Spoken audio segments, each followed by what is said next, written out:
네, 오늘 말씀을 가지고 부활의 현장에서 오늘 나에게 주시는 세 가지 메시지, 부활의 현장에서 오늘 나에게 주시는 세 가지 메시지라는 제목으로 하나님 말씀 전하겠습니다. 저희가 지난주에 고난주간 참 은혜스러운 말씀을 제가 매일 새벽마다 들었고, 또 어제는 귀한 부활주일 또 침례식을 저희가 함께 보냈습니다. 다시 저희가 평상의 예배 자리 또 큐티 본문으로 돌아왔습니다. 신앙인이라고 하는 것은 어떠한 특정 기간에 특별한 헌신으로만 있는 것이 아니고 늘 그 제자리에서 있고 동시에 제자리에 멈춰 있지 않는 늘 나아가는 자라고 믿습니다. 다시 저희가 큐티 본문으로 돌아갔는데 매일매일 꾸준하게 하나님 말씀 사모하시고 또 음성 들으시고 살아가시는 저 여러분 될 수 있기를 원합니다. 자, 오늘 이 말씀도 저희가 잘 아는 말씀이고 또 부활의 말씀인데, 오늘 이 본문이 사실 그 부활하신 아침의 이야기니까 저희가 부활 주일로 지키는 그런 말씀이 아니고 그냥 부활의 현장, 그날의 이야기입니다. 오늘 저도 이 말씀을 묵상하면서 또 새롭게 주시는 은혜가 있었고, 그 중에 세 가지만 오늘 짧게 말씀을 전합니다. 그래서 부활의 현장에서 오늘 나에게 주시는 세 가지 메시지라는 제목으로 하나님 말씀 전하겠습니다. 자, 첫 번째는 신앙은 무덤에 머물지 않는다. 신앙은 무덤에 머물지 않는다. 한번 따라해 보시겠습니다. 신앙은 무덤에 머물지 않는다. 자, 1절입니다. 안식일이 지남에 막달라 마리아와 야고보의 어머니 마리아와 또 살로메가 가서 예수께 바르기 위하여 향품을 사다 두었다가, 자, 오늘 이 시간을 보니까 안식일 지나서입니다. 즉 주일 아침인 것입니다. 그 예수님께서는 부활하신 것이 주일 아침에 부활하셨습니다. 그것이 저희 개신교의 지금 부활의 안식일의 주일이 되고 이제 예배 드리는 것과 연관이 되는 사건이죠. 자, 오늘 이 본문을 보면 이 본문에서 누가 나오고 있습니까? 지금 막달라 마리아, 그리고 야고보의 어머니 마리아, 살로메, 이렇게 세 여인이 나오고 있습니다. 자, 근데 어딜 가고 있습니까? 지금 주님께서 장사된 그 무덤에 지금 가고 있는 본문이 시작입니다. 자, 오늘 본문을 보기 전에 이 직전의 이야기를 저희가 좀 생각해 볼 필요가 있습니다. 오늘 본문 전에, 그러니까 이 큐티 본문으로 보면 이제 토요일 본문이죠. 자, 예수님께서 십자가에 죽으신 그때에 그 장사 지냈던 사건이 토요일 본문 직전에 나와 있는데, 15장 42절부터 47절 중에서 43절에 보면 이렇게 되어 있습니다. 아리마대 사람 요셉이 와서 당돌이 빌라도에게 들어가 예수의 시체를 달라 하니, 이 사람은 존경받는 공회원이요 하나님의 나라를 기다리는 자라. 자, 아리마대 요셉이라는 사람이 예수님의 시체를 가져가서 장사했다, 이제 그 기록인데, 근데 이 아리마대 요셉을 소개할 때 그 당시에 사람들이 겉으로 보는 그 사람은 누구냐면 존경받는 공회원, 이렇게 되는 것이죠. 지금으로 쉽게 얘기하면 상원의원, 이렇게 볼 수 있습니다. 그런데 그 사람이 그 당대에 참 존경받고 큰 사람이었는데, 이 사람이 성경이 얘기하는 진짜 이 사람은 누군가를 보니까 그 속으로 하나님의 나라를 기다렸던 자다, 이것이 바로 이 사람의 진짜 정체성이었던 것이죠. 하나님의 나라를 기다리고 살아갔던 사람. 자, 그래서 그는요, 예수가 죽었고 정말 하늘이 빛을 잃었던 바로 그때, 그러니까 아직 이 부활이라고 하는 것은 상상도 할 수 없는 그때에 그 죽음만이 팩트였던 그 시점에서 당돌이 빌라도에게 가서 예수의 시체를 달라고 했던 사람입니다. 그리고 장사했죠. 정말 이 요셉은요, 바로 이 직전 본문의 요셉은 어떤 인생의 결단이 있었냐면, 내가 이 십자가 앞에 달려 돌아가신 예수님을 내가 보니까 이제 내가 앞으로 살아가면서 이 사회에서 내가 보장된 나의 창창한 미래 전부를 포기할 수 있겠다, 이렇게 된 것입니다. 정말 멋지지 않습니까? 하나님 나라를 진정으로 사모하고 살아가는 사람들의 스케일이 이렇다는 것입니다. 진짜 크리스찬이라고 하는 것은요, 세상이 어떻게 변하던 깨지던 무슨 일이 일어나건 눈 하나 깜짝하지 않고 그 마음과 행동에 조금도 스크래치 하나도 안 난다는 것이지요. 정말 우리가 꿈꾸는 우리들의 자녀에 대한 기도 있지 않습니까? 우리들의 자녀에 대한 기도의 어떠한 모델이 되는 사람이 이 사람인 것 같아요. 그냥 상원 의원, 어떤 공회원, 어떤 큰 영향력의 자리에 올라가는 그런 사람뿐만 아니고, 세상이 다 빛을 잃은 순간에도 꿈쩍하지 않고 예수의 시체를 달라고 할 수 있는 정말 믿음의 사람들, 그러한 자녀들이 되어야 되지 않겠습니까? 자, 그 토요일 본문에 보면 바로 그런 위대한 정말 장수 같은 이 아리마대 요셉과 더불어서 또 한 그룹의 사람이 소개가 되고 있는데, 그것이 바로 15장 47절에 나오는 말씀입니다. 막달라 마리아와 요셉의 어머니 마리아가 예수 둔 곳을 보더라. 자, 오늘 본문에 나오는 그 사람들이죠. 자, 여기서 오늘 본문에 나오는 두 여인이 지금 나오겠는데, 이 막달라 마리아와 요셉의 어머니 마리아.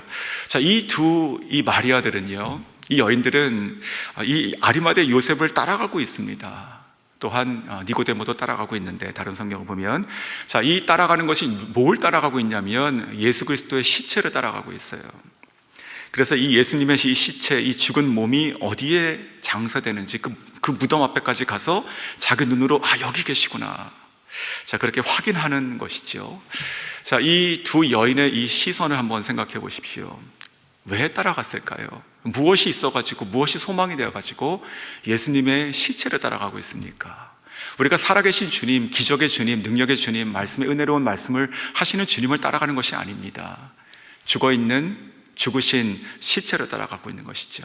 저는 이 여인들, 오늘 본문에 시작되는 이 여인들의 이 시선은요, 바로 사랑이라 생각이 들었습니다. 우리가 상식적으로 생각하면 바로 이때에 머리가 명석한 사람은 어떡합니까? 이제부터 세상이 바뀌었구나, 이제는 완전히 다른 세상이 되는구나, 이제는 어둠의 세상이구나, 그러면 이제부터 내가 지금까지 무엇을 믿고 어떻게 행동했건에 관계없이 이제 처신을 똑바로 해야지요. 그래서 내가 살 수 있지 않습니까? 이 어둠의 세상에서. 그런데 이 여인들은 역시 아리마대 요셉처럼 눈 하나 깜짝하지 않고, 그 시선이 흔들리지도 않고 시체를 따라가서 끝까지 간다는 것이죠. 저는 이것이 오늘 이 위대한 이 부활의 첫날, 이 인류 최초의 부활의 목격자의 자격이라 생각이 드는 것입니다. 우리가 말로만 떠드는 것이 아니고 정말로 주님을 사랑하는 자, 끝까지 갈 수 있는 자, 그런 자에게 하나님께서 영광의 부활하신 몸을, 그 소식을 처음으로 들려주시고 그것을 선포하게 하신다는 것입니다. 성도 여러분, 하나님은요, 유능한 자, 그리고 가진 자, 소위 쓸만한 자들 많습니다. 자, 근데 그런 사람을 하나님께서 쓰시지 않습니다. 하나님 쓰신 자는 어떤 자를 쓰시느냐? 하나님께서 쓰실 수 있는 자를 쓰십니다. 하나님께서 쓰실 수 있는 자. 그러니까 세상의 자격으로 내가 더 커지고 가지고 능력 있고 장착하고 이런 것이 아니고요, 바로 이 여인같이 하나님께서 쓰실 수 있는 자격이 있는 자. 어떤 자입니까? 주님을 사랑하는 자입니다. 주님을 사랑하는 자. 아무것도 할 수 없지만 내가 정말 이 주님을 사랑하는 이 마음을 내가 절대로 멈추거나 단 한순간도 끊어낼 수 없는 사람. 그래가지고 내가 예수가 죽었다 하더라도 그 시체를 끝까지 따라갈 수 있는 자, 바로 주님께서 그와 같은 자들을 사용하신다는 것이죠. 특별히 저는 이 새벽에 강단 설 때마다 그러한 분들을 많이 보게 됩니다. 지금 방송으로 예배 드리시는 분도 똑같습니다. 이 자리에 정말로 주님을 사랑하는 그 평생의 그 시간들을 많이 싸시는 분들이 많이 계십니다. 우리 계시는 우리 권사님들, 또 우리 장로님들, 또 우리 젊은 집사님들도 마찬가지죠. 이 새벽재단의 이 가치는 주님을 사랑하는 그 시간들이 순전하게 다 쌓이고 있는 것 같아요. 어찌 보면 교회의 자산이 새벽제대에 오시는 여러분의 사랑의 마음이 아닌가 생각이 듭니다. 저희들은요, 평생을 주님을 사랑하는 마음들로 또 이 자리에 오는 것이고, 또 앞으로도 계속 그렇게 하시는 것이고, 그 사랑들이 쌓여서 하나님께서 기뻐하시고 또 예비하신 놀라운 일들을 여기서부터 시작하실 줄 믿습니다.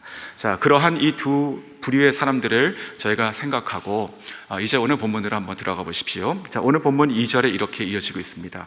안식 후 첫날 매우 일찍이 해도 될 때에 그 무덤으로 가며. 자, 이 지금 여인들이 지금 가고 있습니다. 자, 예수님께서는 금요일 날 돌아가시고 지금 토요일 안식일, 토요일 하루를 지금 참고, 그리고 주일 아침 그들이 움직일 수 있을 때가 됐을 때 다시 지금 가장 먼저 새벽 이른 아침에 그들은 깨어서 준비한 향품을 가지고 그 예수님이 묻혀 있는, 그들이 봤던 그 무덤 앞으로 지금 오고 있습니다. 자, 그러면서 그들이 서로 나누는 대화가 무엇이냐면 3절이죠. 서로 말하되 누가 우리를 위하여 무덤 문에서 돌을 굴려주리요 하더니, 누가 우리를 위하여 그 무덤에 우리가 가고 있는데 그 무덤에 그 돌을 문을 누가 굴려줄 것인가. 자, 주님을 위해서 지금 향품을 샀는데, 그런데 이 문을 열지 못하면 들어가서 바를 수가 없지 않습니까? 자, 저는 여기 이 여인들이 하고 있는 이 말이 상식의 말인 것이고, 그리고 또 사람의 그 사랑의 끝에 말인 것 같습니다. 사람이 할 수 있는 한계의 말입니다. 누가 그 돌문을 옮겨줄까? 그러나 그들이 이 무덤 앞에 도착했을 때는 저 전혀 다른 일이 지금 일어나 있었습니다. 4절입니다. 눈을 들어 본즉 벌써 돌이 굴려져 있는데 그 돌이 심히 크더라. 자, 누가 옮겼을까요? 어떻게 이 돌이 굴려져 있을까요? 자, 그리고 그 안으로 들어가게 됩니다. 그 안에 들어가니 그 안에는요, 그들이 생각했던, 예상했던 예수의 시체가 있는 것이 아니고 한 천사가, 청년이 있죠. 5절입니다. 무덤에 들어가니 흰옷을 입은 한 청년이 우편에 앉은 것을 보고 놀라매. 자, 이 청년은 천사입니다. 자, 그리고 나서 펜이 있으시면 성경에 이제 6절에 한 군데를 이렇게 줄여 그시면 좋겠습니다. 자, 6절에 이렇게 얘기합니다. 청년이 이르되 놀라지 말라. 너희가 십자가에 못 박히신 나사렛 예수를 찾는구나. 자, 그 다음 보십시오. 그가 살아나셨고 여기 계시지 아니하니라. He is not here.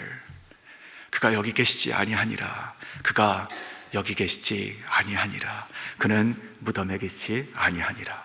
자, 살아났다는 것은 수동태로 쓰였습니다. 원어를 보니까 하나님 아버지께서 순종하여 십자가 죽기까지 복종하신 아들을 살려내셨죠. 그래서 이 살아나신 예수님은 더 이상 무덤에 계시지 않습니다. 사랑하는 성도 여러분, 부활의 현장에서 우리에게 주시는, 오늘 나에게 주시는 메시지 첫 번째가 바로 이것입니다. 우리가 다 예수 그리스도를 알고 믿고 사랑하는 자들이죠. 마치 이 여인처럼, 조금 전 이 무덤까지 오는 그 여인처럼 그렇습니다. 하지만 우리가 부활을 믿는 성도들은요, 결코 우리의 신앙을 무덤 앞에서 끝내지 않는다는 것입니다. 무덤이 우리의 신앙의 끝이 아니에요. 이 막달라 마리아도, 이 요셉 어머니의 마리아도 누구보다도 주님을 사랑했던 자입니다. 주님을 믿었던 자예요. 그 기적의 현장을 다 경험했던 자입니다. 그 경험들이 다 있어요. 간증이 많이 있어요. 하지만 주님 죽었잖아요. 그 죽어가지고 무덤에 왔잖아요. 주님을 그 위에서, 그 죽은 무덤에 계신 그 주님의 시체를 위해서라도 향품을 사왔잖아요. 하지만 예수님은 살아나셨고 그들이 가지고 온 이 향품은 이제 아무 쓸모가 없게 되는 것이고 더 이상 그들은 슬픔으로 무덤에 머물 이유가 하나도 없게 되는 것입니다. 이것이 바로 부활의 첫 번째 메시지가 아닐까요? 주님께서 살아나시고 저희들은 무덤에서 신앙생활하지 않습니다. 저희들도 그럴 수 있다는 것이죠. 내가 주님을 믿고 내가 주님을 사랑하지만 여전히 나의 삶 가운데 있는 어떤 무덤 같은 곳에서 우리가 평생을 살아갈 수가 있습니다. 사랑하는 사람들을 잃고 있는 그 슬픔에 오래 잠겨 있을 수 있고, 내가 믿고 의지했던 어떠한 토대들이 무너졌을 때, 세상이 깨지는 것 같을 때 내가 소망을 잃은 상태로 오래 있고, 혹은 10년 전, 20년 전, 아니 기억도 안 나는 그 어렸을 때 어떤 그 상처가 나를 지금도 발목 잡고 있고, 그렇지 않기를 원합니다. 주님께서 거기 안 계시기 때문에 그래요. 주님께서는요, 무덤에 안 계십니다. 우리는 죽은 시체에 향품 바르러 오는 자들이 아니라는 것이죠. 오늘 부활의 메시지, 거기 안 계십니다. 복음은 결코 신앙인을 단 한순간도 그 무덤 앞에 단 한순간도 세우지 않습니다. 여기에 계시지 않는다, 돌아가라고 말씀하신 것이죠. 오늘 나도 모르게 내 삶 가운데 나를 얽매이고 있고 내가 머물고 있는 것이 있다면 부활하신 예수 그리스도의 이름을 가지고 오늘 그 자리에서 선포하시고 떠나시기 바랍니다. 그것이 바로 오늘 부활의 메시지 첫 번째인 줄 믿습니다. 자, 두 번째, 오늘 본문의 부활의 메시지, 오늘 나에게 무엇인가? 두 번째는요, 가서 부활을 말하라는 것입니다. 가서 부활을 말하라. 자, 7절을 보시면 이렇습니다. 그가 가서 그의 제자들과 베드로에게 이르기를. 자, 이 천사가 이 마리아에게 하는 얘기죠. 가서 이르라. 가서 말하라. 자, 주님께서 이 무덤에 계시지 않고 주가 살아나셨다는 것을 가서 말하라, 지금 얘기하고 있습니다. 자, 이 부활의 현장에서 이 여인들에게 나타난 첫 번째 변화는 무엇인가요? 바로 그들의 말이 바뀌는 것입니다. 자, 지금 이 무덤을 기점으로, 자, 예수님을 사랑하는 신앙인입니다, 여전히. 자, 이 무덤을 기점으로 직전의 마지막 그들의 말이 무엇이었습니까? 누가 이 돌들을, 우리를 위해서 이 돌문을 좀 누가 굴려줄까? 자, 그렇죠. 그게 마지막 말이었어요. 하지만 이 빈 무덤 앞에 섰을 때 이제 그들이 해야 되는 첫 번째 말이 무엇입니까? 주가 여기 계시지 않다. 예수님은 살아나셨다. 이 부활을 말하는 게 첫 번째 말이었습니다. 성도 여러분, 무덤에 머물지 않기를 원한다고 했는데 어쩌면 우리 삶 가운데 그 무덤이 어디 있나 묵상해 보니까 바로 내 말 앞에 있습니다. 어디 저 멀리 있는 것이 아니에요. 우리 어떤 상처에 어떤 그 공간에 있는 것이 아닙니다. 나의 생각 가운데 내 입술에 있다는 것이 바로 앞에. 그 말을 이제 멈추셔야 됩니다. 내가 더 이상 좌절과 절망 그리고 실패, 어떤 죽음의 말이라도 그것은 멈추기를 주의 이름으로 축원합니다. 그것이 무엇이건 그것이 다 과거의 다 사실이죠. 하지만 그것이 무엇이건 그것은 다 무덤의 말이에요. 그것은 무덤을 막고 있는, 그저 썩은 것을 막고 있는 그 돌의 말이에요. 이제는 필요 없습니다. 떠나야 된다는 것이죠. 자, 이 부활을 말하는 저희가 될 수 있길 원합니다. 예수를 믿어서 내가 살았다는 것을 말해야 되는 것이고, 이제는 더 이상 나는 절망에 갇혀 있는 것이 아니고 주 안에 새로운 소망이 있다고 말해야 되는 것이고, 더 이상 과거의 일은 이제 나에게 상관이 없다고 말해야 되는 것이고, 이제부터는 살아계신 주님과 함께 살아가는 미래의 일이 있다고 말해야 되는 것입니다. 자, 어제 8분의 성도님들께서 침례를 받으시고 간증하셨는데, 듣고 들어도 한 사람 또 한 사람의 또 다른 이야기들을 들으면 참 가슴이 뛰죠. 동일한 말씀들을 결국 하셨습니다. 내가 예수를 알지 못했을 때 내가 어떻게 살았는지, 내가 어떻게 죄에 빠졌는지, 내가 감당할 수 없는 그 상처와 실패가 나의 인생을 얼마나 망쳤는지, 그러나 내가 어떻게 예수를 만났는지, 십자가 앞에서 내가 어떻게 주님을 고백했는지, 그리고 나는 이제 어떠한 사람이 되기를 원하는지 말이 바뀌는 것이지요. 자, 나가서 저희들도요, 이 부활하신 주님을 누군가에 가서 전해야 되는 것이죠. 전하고 살려야 됩니다. 지금 어떤 목사님의 간증을 들었었는데, 이 목사님은요, 그 집안이 대대로 무당 집안이었습니다. 할머니가 무당이고 어머니가 무당이고, 그래가지고 어려서부터 무엇을 봤냐면 그 굿하는 걸 봤고 접신하는 걸 봤습니다. 사람이 눈이 돌아가는 것이죠. 실제로 이 목사님의 그 집에, 그 어렸을 때 그 가훈이 뭐였냐면, 우리 집은 예수를 믿지 않는다, 이게 가훈이었답니다. 그러니까 이 할머니도 이 어머니도 이게 귀신이 알아보는 것이 않습니까? 예수를 믿으면 우리 집 망한다, 예수 믿으면 우리 집 망한다, 이렇게 되는 것이에요. 그래서 우리 집은 예수를 절대 믿지 않는다 걸어놓고 살았답니다. 근데 이 어린아이가 크면서 하나님께서 부르시고 만나는 것이죠. 들어가가지고 얼마나 힘들었겠습니까? 그런 집에서, 굿하는 집에서. 그래서 이때 이 아이가 이제 가가지고 그걸 어떻게 했냐면, 가가지고 한 가지만 얘기했답니다. 엄마, 아빠, 예수를 믿어야 산다고 그래요. 굿하면 우리 집 망한다고 그럽니다. 우리가 이 굿을 멈춰야, 이 굿을 하면 우리가 다 죽는 것이고, 예수를 믿어야 산다고 그럽니다.